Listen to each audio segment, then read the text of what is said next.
ये बात मेरी गांव की है। जब मैं छुट्टियों में गांव घूमने गया था, मेरे गांव में एक पुरानी खंडहर हवेली है जिसमें करीब 65 सालों से वहां कोई नहीं रहता। ये बात मुझे मेरे गांव के दोस्तों ने बताया। जब ये बात मुझे पता चली तो मेरा मन करने लगा कि मैं एक बार उस हवेली को देखूं। मुझे ऐसी जगहों पर जाना, उनके बारे में जानने में बहुत दिलचस्पी होती है। फिर एक दिन मैं अपने दोस्तों के साथ वहां जाने का प्लान बनाता हूं और उस खंडहर हवेली के सामने पहुंच जाता हूं। वहां दूर दूर तक कोई आता जाता नहीं था। मैंने जब ये बात अपने दोस्तों से पूछी कि यहाँ अगल बगल कोई रहता कोई नहीं, बल्कि लोग इस रास्ते भी आ जा नहीं रहे हैं, ऐसा क्यों? तो मेरे दोस्तों ने बताया ये हवेली सिर्फ पुरानी और खंडहर नहीं है, बल्कि ये हवेली एक भूतिया श्रापित हवेली है। मैं बोला, ऐसा तुम इतने यकीन से कैसे कह सकते हो? मेरे दोस्तों ने कहा, यहाँ पूरे गांव का यही मानना है। इसके बारे में एक बहुत पुरानी और सच्ची घटना यहाँ प्रसिद्ध है। मेरे मन में इसके बारे में जानने का ख्याल और बढ़ने लगा। मैंने पूछा, क्या है इसके पीछे की कहानी? तब उनमें से एक दोस्त ने मुझे बताना शुरू किया। आज से करीब 65 साल पहले इस हवेली के मालिक बहुत बड़े जमींदार हुआ करते थे। उनकी एक पत्नी भी थी जो बहुत सुंदर थी, उनका नाम सुलेखा था। उस समय ही डाकुओं के भी खौफ से लोग डरते थे। डाकुओं की टुकड़ी जिस गांव में भी घुसती थी, उस गांव को पूरी तरह बर्बाद कर देती थी।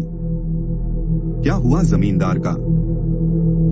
एक बार डाकुओं के सरदार को जमींदार के धन और संपत्ति पर नजर पड़ी, जिसके बाद उसने जमींदार के घर डकैती डालने का सोचा। इस पर सभी डाकुओं ने हाँ कर दिया। फिर एक दिन वो भी गया जो जमींदार ने कभी सोचा भी नहीं होगा। डाकुओं ने एक दिन जमींदार के हवेली पर रात में डकैती मार दी। जमींदार ने भी अपनी सुरक्षा के लिए पहले से ही कुछ सिपाही और नौकर रखे हुए थे, जो डाकुओं के हवेली पर आने पर उनसे लड़ पड़े। क्योंकि जमींदार के सिपाही और नौकर बहुत कम और साधारण हथियार के साथ थे, वहीं डाकुओं की संख्या बहुत ज्यादा थी और अच्छे हथियार के साथ लैस थे, जिसकी वजह से जमींदार के सिपाहियों और नौकरों को कुछ ही देर में मार डाला।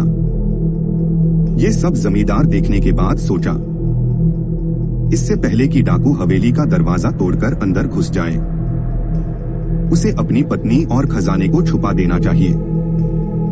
फिर उसने उस खजाने को एक हवेली में ही किसी खुफिया जगह पर छुपा दिया और अपने पत्नी को एक कमरे के अंदर एक और खुफिये कमरे में छुपा दिया और बाहर से कमरा बंद कर दिया।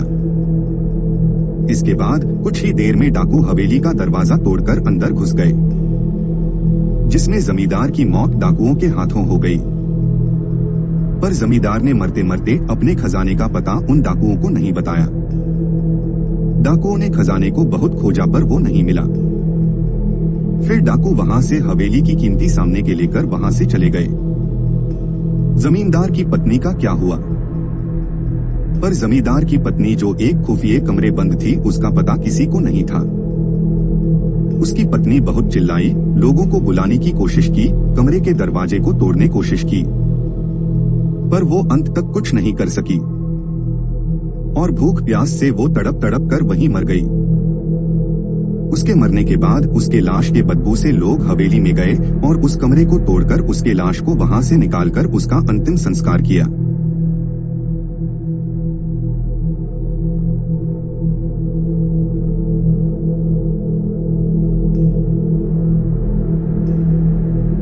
कहा जाता है कि आज भी वो अपने पति का इंतजार उस कमरे करती है।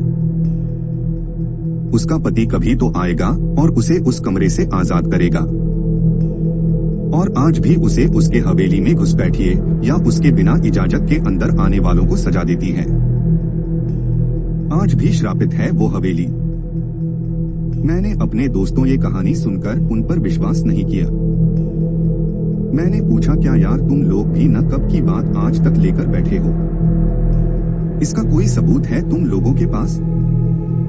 तो उन लोगों ने बोला, कुछ लोगों ने इस हवेली में जाने की और वहां रुकने की गलती की थी, जो आज तक इस सदमे को भूल नहीं पाए हैं। ऐसा क्या हुआ था उन लोगों के साथ इस हवेली में? तब दोस्तों ने मुझे बताया, एक बार एक अपराधी जेल से भाग जाता है और इस हवेली में आकर छुप जाता है। उसके बाद कोई कुछ नहीं जानता कि उस हवेली में उसके साथ क्या हुआ था। बस दूसरे दिन उस अपराधी की लाश उस हवेली में मिली।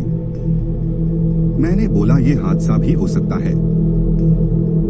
तो उन लोगों ने कहा एक बार एक चरवाहा उस हवेली में एक रात रुकने के लिए रुक जाता है, जो सुबह जिंदा उस हवेली से तो बाहर आ जाता है, पर अपना मानसिक संतुलन खो देता है। तब से वो आज तक पागल है। ये सब बातें सुनकर मेरी हिम्मत नहीं हुई उस हवेली के अंदर जाने की, इसलिए हम लोग वहां से घर चले गए और दोबारा फिर मैं कभी उस हवेली को देखने नहीं गया।